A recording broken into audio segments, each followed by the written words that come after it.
Hi, my name is Nairi and I'm running an adoption support channel, and today I'm going to be doing a video for those of you who have adopted and think that your child might have additional needs, or you're noticing their development isn't quite where it should be, or you might know that the development quite isn't where it should be.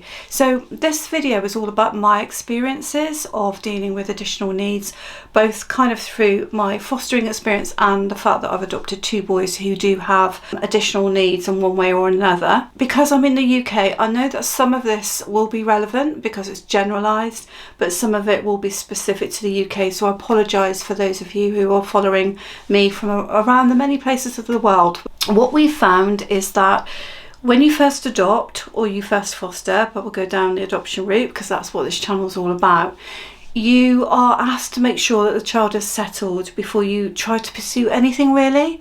Now, it might be that your child has come from quite a long foster care history. You know of what those difficulties are going to be when they come to you. It was in the profile anyway, it was in the information anyway, that the child has particular behaviours or is known to have particular delays or a condition, and so you know what you're dealing with. In that case, it may be a little different, but probably not. I think you'll find that most social workers or professionals will ask you to make sure that the child has settled with you properly before pursuing any sort of help for them. So I would say that you're looking at for a good 3 months, probably more like 6 months, before you start really getting into the nitty-gritty of what you want to do for them or what you think they need. Our experience has been, and this is not putting anybody down, that a lot of things will be put down to trauma and poor attachment. And of course, with adopted children, a lot of things can be put down to trauma and poor attachment. And so that's fine, that makes sense. And I think if I look at our boys, there are lots of behaviours that they have, lots of difficulties that they have because they have poor attachment, particularly avoidant attachment, where they don't seek out help from adults at all or very rarely. Putting that to one side, of course, the danger with that is then if your child develops delays or your child is coming with known delays, lots of that can be put down then to attachment, and some of it won't be. So adopted children and foster children equally have delays and childhood conditions just like anybody else.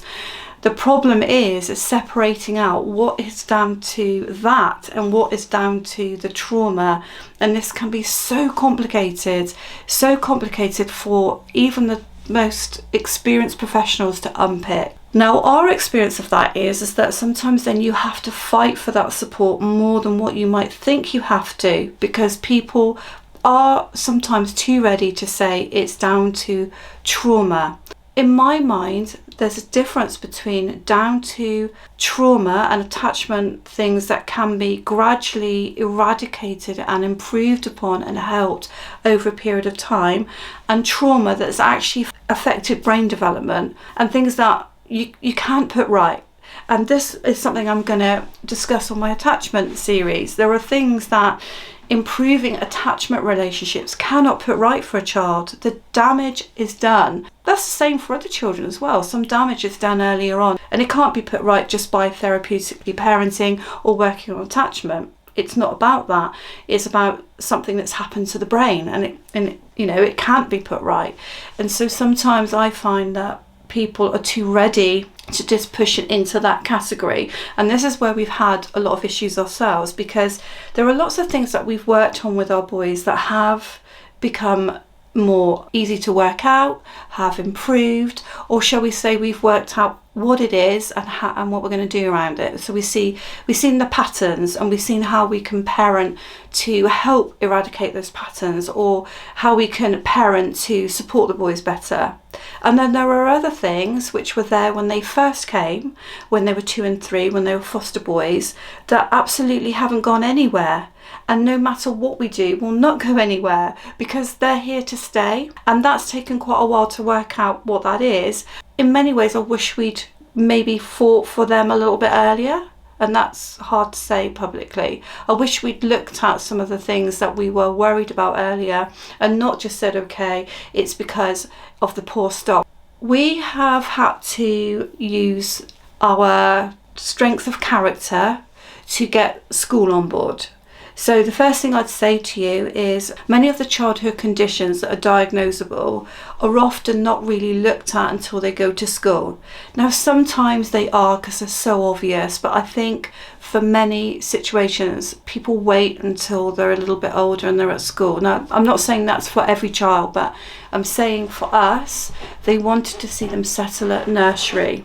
They wanted to see them settle at school. We then had a house move, so they wanted to see them settle there and wouldn't really look at a lot until those settling things had happened. Once you feel that you're in a settled position, whether it be the length of time you've had the child or where you are in the adoption process, because the other thing to say is if the adoption order has not been granted, in some ways you might be in a strong position to try and fight for extra help at that point when they're still under the local authority. You might be able to say, well, on the profile it says they have a communication difficulty, or on the profile it says they're not walking with stability, or on the profile it says they are highly likely to have fetal alcohol syndrome. So what are we going to do about it? And start the process then before the child actually physically becomes yours through the adoption order. In some ways it's good to fight early on, but we didn't have that situation because we were foster carers anyway for the boys. So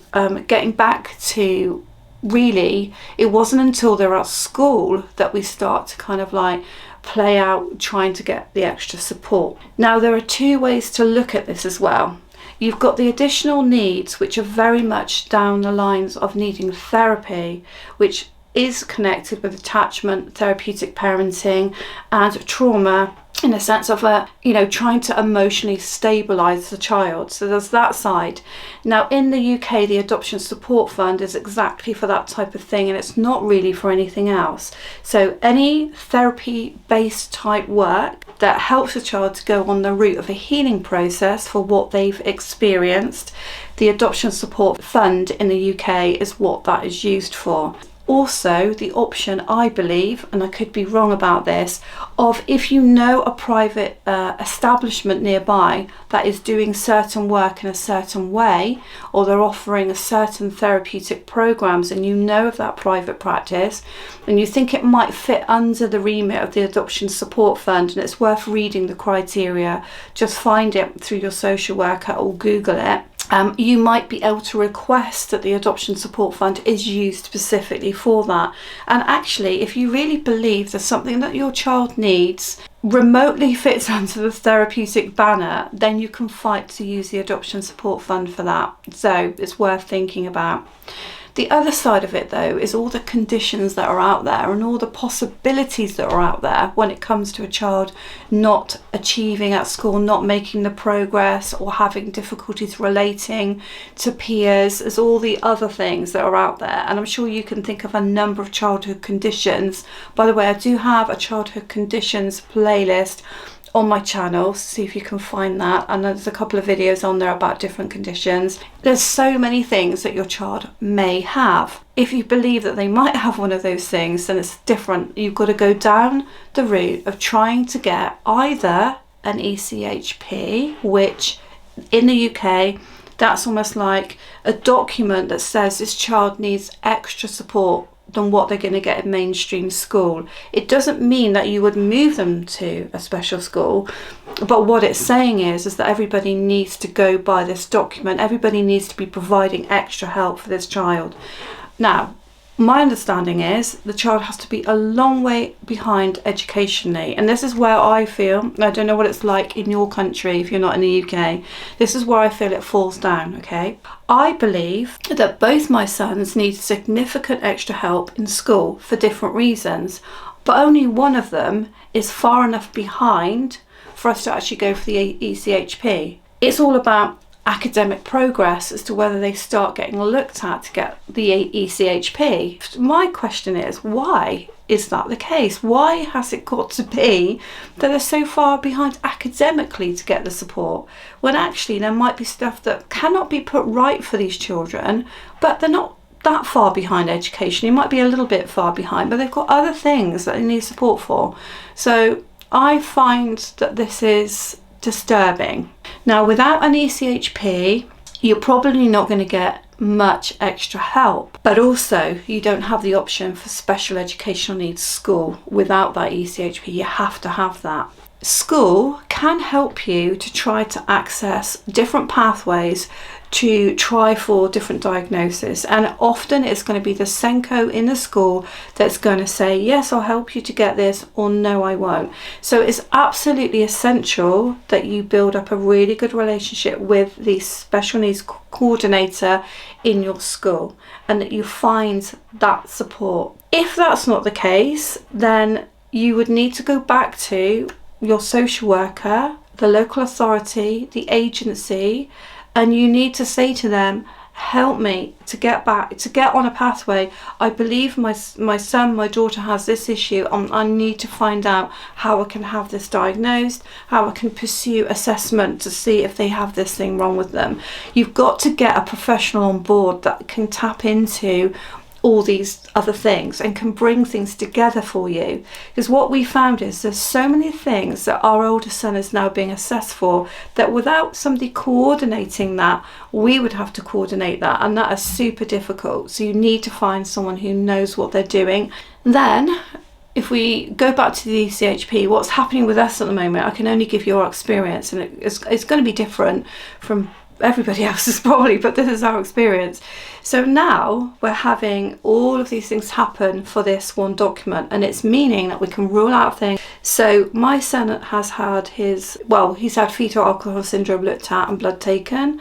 So it's ruled out some things. It's probably left unanswered questions on others that we're never going to find out because we would need the family involved, and that's not going to happen. He has had a speech and language assessment, which has come out with a diagnosis for him. He's having an educational psychologist work with him in the new year, which I'm pretty sure will show a lot and probably will shock us, probably will sadden us because we'll wonder why we haven't done it before, but will bring everything else together. Senko also got in touch with the social worker for adopted children that deals with all this as well. Now my other son, he's not as far behind, so he's not going to get the ECHP, and we had to fight for this. We really had to fight for this. So he has lots of anxiety, he has quite a few kind of weird bodily movements sometimes, and he has lots of repetition. He has the need to know what's happening next. There's a chance of ADHD or there's a chance of autism, or neither. I think we're prepared to accept neither, but I think what we've struggled with is nobody wanting to assess him when at home he has traits of both of those things, and we've been experienced parents. We've had our own children and we've been foster carers. I've done loads of training on all these things. So for me, there's a chance he might have one or the other or both. And what I've struggled with is nobody wanting to hear that and keeping on telling me, but surely it's just because of their background. Surely it's because of that traumatic start. Well, yeah, it might be. But somebody needs to listen to us. Somebody needs to take this up and go with it. And once we've had the assessment done, if it's nothing, it's nothing. But if he is autistic, for example, then people need to understand that about him to be able to educate him. And later on into adulthood, if he has ADHD, things become out of control, as in he can't sit still for 5 seconds, he can't access any education anyway, then we need to look at what we're going to do about that. So we've had to go down a different pathway for that, and the primary school were reluctant to do it because we went to them, near the end of primary school, because the secondary school had said, okay, you have this son, but we understand you have this son coming, get those assessments started, or the request for them started, because the amount of time it's going to take is a long time, and it has been a long time. So he's now 6 months into the next school, but we requested it probably 3 months prior. So we've waited 9 months. We've been told that he can be assessed on this pathway they're going to do. I think it's called the neurodevelopment pathway. I guess my summary for you is, when you're at school, it's the Senko and you have to fight for it. And if you can't get any help and support, you're going to have to go back to social workers, adoption social workers, and try and fight that way. If they're not at school, then you need to be getting to a community paediatrician who will start off the process of looking at generally what the issue might be with your child. Because what I find really interesting is kind of people say to you, well, what do you think he's got wrong with him? Well, I don't know. I wouldn't be coming to them if I knew everything that was wrong with them. I'd just go, well, this is what I think. But we don't know. There's a massive mixture in there. And I think with adopted children and foster children, there's a mix of things going on, which means sometimes things can get missed. I know I'm making this video for a request, and I know it's probably not as detailed as what they may have liked, but I think that's because I can only speak from my experience.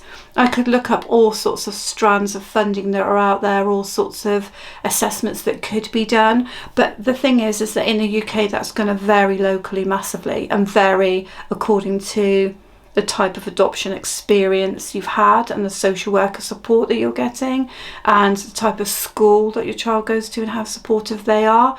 But my general experience is you've got to fight, and you've got to fight but try and keep people on board as well. So fight in a nice way, if that makes sense. So I hope that helps you if you have a child that you believe might have additional difficulties that you need to pursue. Check out my channel. There is stuff on there already about these types of subjects, so wade your way through the playlist and see what you can find on there, and I'll see you on my next video. Please subscribe.